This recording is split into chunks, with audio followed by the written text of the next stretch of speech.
Hello. हम लोग complex number chapter continue कर रहे हैं। तो लास्ट वीडियो लेक्चर में हम लोग पढ़ रहे हैं जियोमेट्री विद कॉम्प्लेक्स नंबर। तो जियोमेट्री विद कॉम्प्लेक्स नंबर मतलब कॉम्प्लेक्स ज्योमेट्री को कॉम्प्लेक्स नंबर के टर्म्स में लिख रहे हैं, but everything is real, nothing is imaginary. तो बस उसको we are writing in terms of complex number. So next है convert the equation of line, convert the equation of line y is equal to m x plus c. अब y equal to m x plus सी क्या होती है? m slope और c intercept की एक line होती है। तो इसको कॉम्प्लेक्स नंबर के टर्म्स में लिखना है। तो बस यही चल रहा है जियोमेट्री विथ कॉम्प्लेक्स नंबर। तो z को, z क्या होता है? x प्लस आई वाई, तो उसको मेरे को z के टर्म्स में लिखना है। तो x को क्या लिख सकता हूँ? z plus z bar by two. और y को क्या लिख सकता हूँ? z minus z bar by two iota. तो y को लिखा z minus z bar upon two iota, और x को लिखा z plus z bar upon two plus c. तो ये आ गई लाइन इन कॉम्प्लेक्स नंबर्स। तो लाइन रियल ही है, m स्लोप की है, m स्लोप की है, c y इंटरसेप्ट है, बस उसको लिखा है कॉम्प्लेक्स नंबर के टर्म में। इसका कहने का मतलब है कि अगर तुम ना z को x प्लस आई वाई और z बार को x minus i y put करोगे ना, तो ये automatically y is equal to m x plus c आ जाएगा। तो ये z और z बार की वैल्यू अगर पुट करोगे तो ये y is equal to m x plus c आ जाएगा। नेक्स्ट है पैरामेट्रिक इक्वेशन।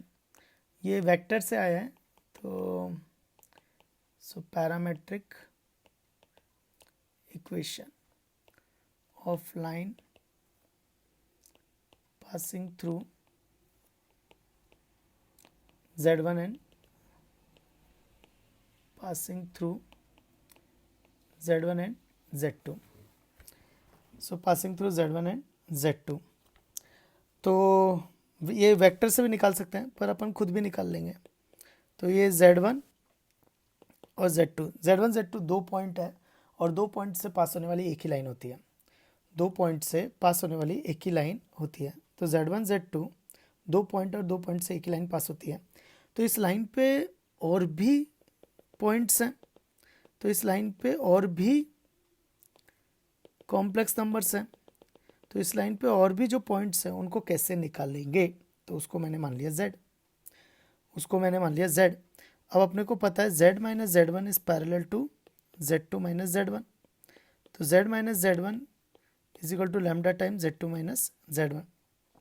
क्योंकि अगर ये पैरेलल है तो दोनों एक दूसरे के टर्म्स में लिख सकते हैं, क्योंकि दोनों की डायरेक्शन तो सेम रहेगी, बस मैग्नीट्यूड अलग रहेगा। तो इसलिए लैम्डा से मल्टीप्लाई किया। तो z is equal to Z one plus lambda times z2 minus Z one, and lambda is a parameter, तो इसलिए इसको बोलते हैं parametric equation. Lambda is a parameter, इसलिए इसको बोलते हैं parametric equation. Lambda belongs to real number. तो अगर लैम्डा को जीरो रखोगे तो z1 मिल जाएगा, लैम्डा अगर वन रखेंगे तो z2 मिल जाएगा। इसका मतलब है 0.1, 0.2, 0.3, 0.4, 0.5, 0.6, 0.7, 0.8, 0.9। तो वन पे ये मिला, फिर 2, 3, 4, 100, फिर आगे वाले पॉइंट मिले, फिर -10, -100, पीछे वाले सारे पॉइंट्स मिल जाएंगे। तो लैम्डा की हर वैल्यू के लिए इस लाइन पे सारे कॉम्प्लेक्स नंबर मिल जाएंगे। एक अच्छी बात क्या है कि एक लैम्डा इज ए यूनिक, तो लैम्डा की एक वैल्यू पर एक ही कॉम्प्लेक्स नंबर मिलेगा, और एक कॉम्प्लेक्स नंबर के लिए एक ही लैम्डा की वैल्यू होगी। इसका ये मतलब है। नेक्स्ट, अगर इसको याद करना है तो इसको याद करने का एक तरीका है, ये जो है वो है पासिंग थ्रू पॉइंट, और ये जो है वो है डायरेक्शन। तो लाइन की इक्वेशन क्या होगी? z is equal two point plus lambda times direction. तो z is equal two point plus lambda times direction. तो याद करना आसान हो जाएगा। तो जैसे एक क्वेश्चन भी है, तो एक क्वेश्चन से समझते हैं। Find the equation of line passing through z1 and perpendicular to OZ1। तो इसका क्या मतलब है कि O मतलब ओरिजिन हो गया, Z1 एक कॉम्प्लेक्स नंबर हो गया, तो वो कह रहा है कि Z1 से पास हो रही है और ओ Z1 के परपेंडिकुलर है, ओ Z1 के परपेंडिकुलर, तो वो इसकी बात कर रहा है। ठीक है, तो लाइन की equation Z is equal two point lambda plus, तो लाइन की equation Z is equal two point plus lambda times direction, तो बस मुझे ये डायरेक्शन चाहिए। ठीक है, अब मैं क्या देख रहा हूँ कि ओ Z1 को अगर मैं 90 डिग्री से रोटेट करूँ तो वो इसके पैरेलल होगी। ओ Z1 के परपेंडिकुलर 90 डिग्री से रोटेट किया ओ Z1 को ओरिजिन के अबाउट, ओ Z1 को 90 डिग्री से रोटेट किया है, तो ये पॉइंट मिला है। तो अगर Z1 को 90 डिग्री से रोटेट करेंगे तो एक न्यू कॉम्प्लेक्स नंबर मिलेगा, तो वो कौन होगा?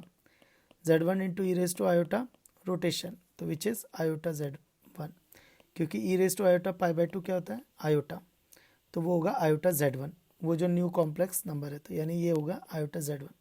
तो इसकी डायरेक्शन क्या हो जाएगी? आयोटा Z1, तो आयोटा Z1, तो Z is equal to 1 plus lambda iota into Z1. So this is the equation of line passing through Z1 and perpendicular to OZ1 and perpendicular to OZ1.